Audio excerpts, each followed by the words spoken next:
Mais um jogo. The Witcher 3 na Switch. Uau! Outro jogo. Conexão estabelecida. Mais um jogo. Não. Agora é o Avengers da Square Enix. O público está a reagir. Commander King? Mobile.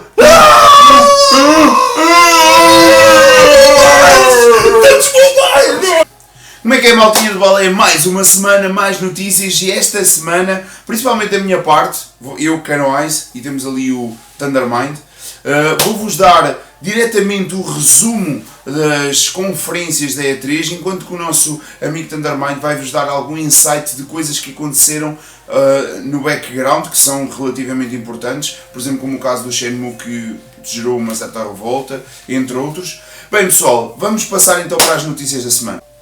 Bem, vamos começar então com o resumo das conferências da EA e da Microsoft. Bem, da EA, passemos à Microsoft. Não, estou a gozar. A EA, as coisas mais relevantes que foram faladas na conferência da EA, porque aquilo não foi bem uma conferência, foi basicamente um ground play. Eu não percebi muito bem, eu acho que eles queriam criar ali um conceito novo, mas não resultou lá grande coisa. Mas também não tiveram tão mal como, por exemplo, a Bethesda ou a Ubisoft, em que criaram uma coisa mais suave, em que iam mostrando isto e aquilo. Mas bem, as verdadeiras novidades, uma delas é Anthem, que falaram que o jogo vai tem um futuro brilhante pela frente e afins. No entanto, o último update do Cataclysm não foi bem o que as pessoas esperavam. E então aquilo soou um bocado um tiro ao lado. Também falaram do seu novo jogo de Star Wars, que assim chamou a atenção de muita gente. Ainda não se sabe muito bem o que esperar desse jogo, apesar de que o gameplay soou bem, mas não soou bem o suficiente. Se bem que muita gente falou que todo o gameplay que foi mostrado na conferência da Microsoft foi bem superior e deu um hype muito maior ao jogo. E aí, vocês têm que começar a escolher melhor aquilo que querem mostrar nas próprias vossas conferências. Mas pronto, passando então para a Microsoft, esta sim que seria de esperar uma grande conferência, não foi tão grande assim. Isto porque muitos dos jogos que eles mostraram foram apenas cinemáticos. E eu vou-vos já dar aqui a lista de jogos que foram apenas trailers cinemáticos em que não revelaram nada.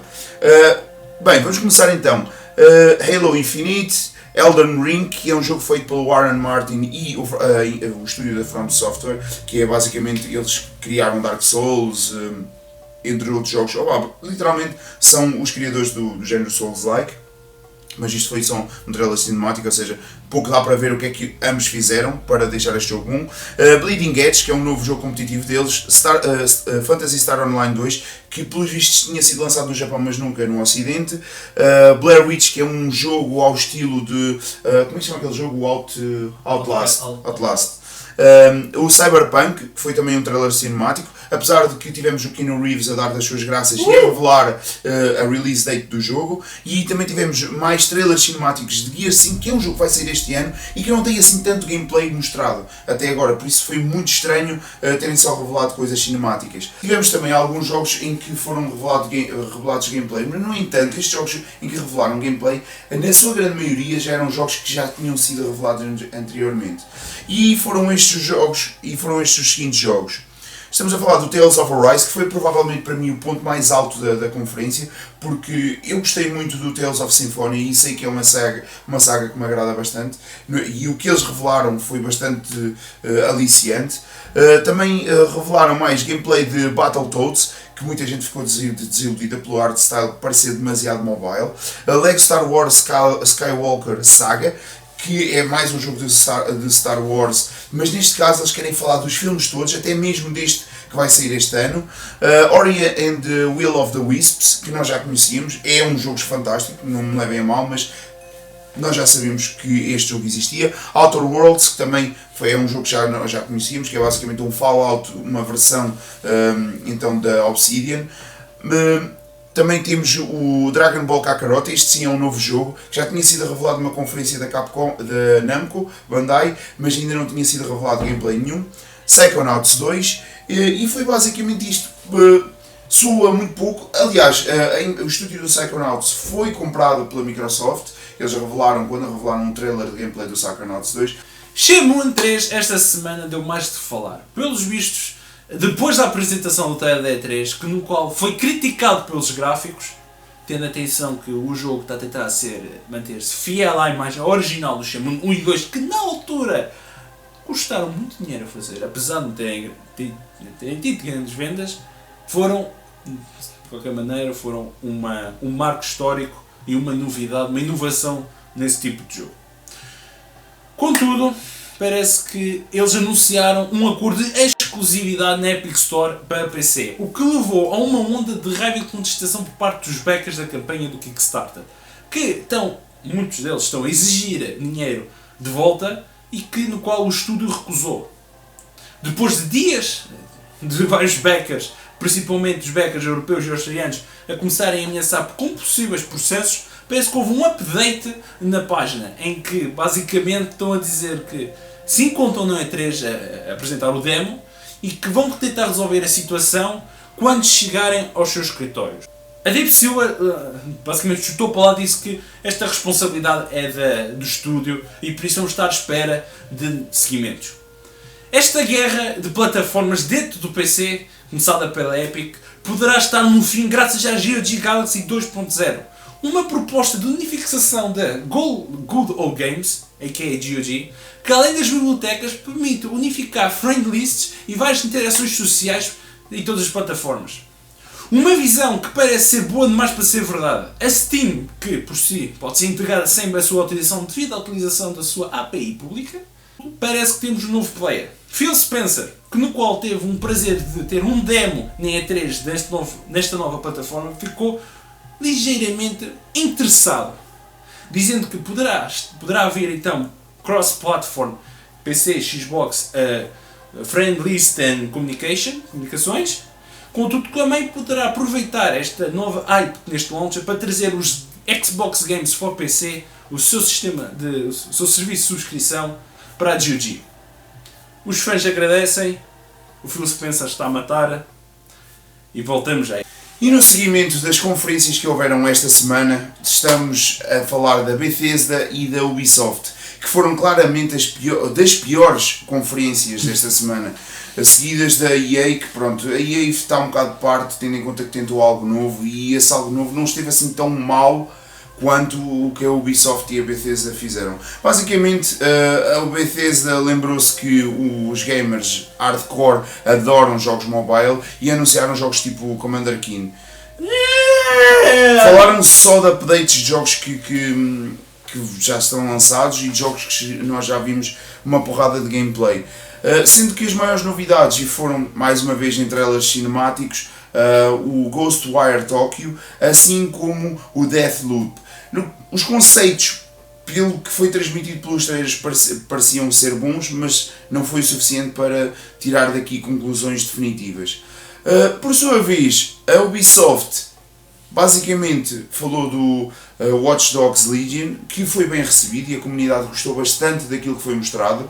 Acharam que é sim um passo em frente na série, mas depois disso foi falar um pouco de mobile, um pouco de Just Dance, um pouco de updates de jogos que nós já conhecemos, até que falaram do seu serviço de subscrição, que são mais $15 a acrescentar à carteira, ou vá retirar da carteira todos os meses, e depois falaram sobre Gods and Monsters, que mais uma vez, trailer cinemático. Continuando com o tema da Xbox, claro, é a nossa terceira notícia. Phil Spencer anunciou que a Scarlett não vai ser a última consola da empresa. Apesar do grande push do game streaming, quanto a dizendo alguns intitulados senhores que dizem que o futuro será full streaming, o que é ridículo na minha opinião, a Microsoft está basicamente a preparar a Scarlett para ser lançada alguns do fim de 2020. Sim. Alguns no fim, talvez com um bocadinho de sorte no verão, mas claro, tem-se que capitalizar o Natal. O Phil Spencer alegou mais uma vez que não será a última consola. Apesar da Xbox querer afastar-se um bocadinho do hardware para se tornar uma marca de serviço, eles vão continuar a fazer consolas. E apesar do push deles do game streaming, acho que eles estão interessados bastante ainda no físico. É esquisito, porque a nova consola foi confirmada que vai ter drive. Agora a questão que ninguém sabe é que se esta drive é motivada pela sua vontade de querer apoiar a mídia física, ou é só mesmo por causa da retrocompatibilidade? E as últimas conferências que vamos falar aqui, o resumo delas será então da Square Enix e da Nintendo. A Square Enix teve 2 pontos muito altos em que os fãs ficaram extremamente agradados. Um deles foi a revelação de gameplay do Final Fantasy VII, o qual mostrou um impecável gameplay, assim como uma narrativa. Eles também falaram que este Final Fantasy VII vai ser expandida toda a sua narrativa. E isto porquê? Porque só este primeiro episódio vai se passar em Midgar e eles prometem que o jogo terá um tamanho tão grande como qualquer outro Final Fantasy. O que vamos falar é que vão traduzir o Final Fantasy VII, um Final Fantasy, em 3, 4 jogos, quiçá até 5, não se sabe. A ideia deles é sim expandir a história, argumentar muito mais tudo o que se passou durante o jogo, o original. Depois, outro grande momento foi a revelação de gameplay, que não foi mostrado muito gameplay, tive ali sim algumas partes, mas não foi mostrado muito, do novo Avengers, cujo mesmo vai seguir então o formato das comics, no qual este jogo está a ser baseado. Dessa forma, eles também tiveram algumas pequenas surpresas, mas que foram sim umas surpresas, como por exemplo o remaster do Final Fantasy VIII, cujos mesmos toda a gente dizia que o argumento pelo qual eles não mostravam ou não faziam o remaster desse jogo é porque basicamente já não tinham o código original. Mas parece que não é bem verdade, não é verdade? Depois, avançando para a Nintendo foi provavelmente para muita gente a melhor conferência que eles fizeram até hoje, e para também muita gente a melhor conferência da E3. Isto porquê? Porque começaram por revelar 2 personagens que vão estar no Smash. Será o herói do Dragon Quest, e no final da conferência revelaram então o muito desejado Banjo-Kazooie. Também revelaram o Trails of Mana, que é basicamente o terceiro jogo da série Mana, que está a ser feito o remake, além de Panzer Dragoon, que vai também receber, o primeiro jogo vai receber o remake para a Switch. Revelaram também mais gameplay de jogos que já tinham sido anunciados, Astral Chain, e também de Animal Crossing, que nunca tinha sido visto gameplay, e esta foi a primeira vez, e o subtítulo será Animal Crossing New Horizons. Infelizmente esta notícia, esta revelação de gameplay veio com um pequeno delay, ou seja, o jogo não vai ser lançado este ano e sim no início do ano que vem, está previsto para março do ano que vem. Além dessas revelações, também mostraram The Witcher 3, que já tinha sido avançados vários rumores que o jogo iria sair na Switch, mas muita gente dizia que não era possível porque o jogo já na PS4 e na Xbox One puxava extremamente pelas consolas, mas pelos vistos este port está a ser algo possível, assim como revelaram um novo No More Heroes 3. Acabaram a conferência com um bang, basicamente revelaram o novo Breath of the Wild, ou a sequência do Breath of the Wild, que está a ser inspirada tanto em Red Dead Redemption 2 como no Majora's Mask, ou seja, vão pegar aqui um híbrido de ideias e aproveitar então o mundo que criaram em Breath of the Wild. Depois destas críticas, Bill Rossman, diretor criativo de Marvel Games, confirmou que queriam voltar ao estúdio para melhorar o jogo, incluindo o design das personagens.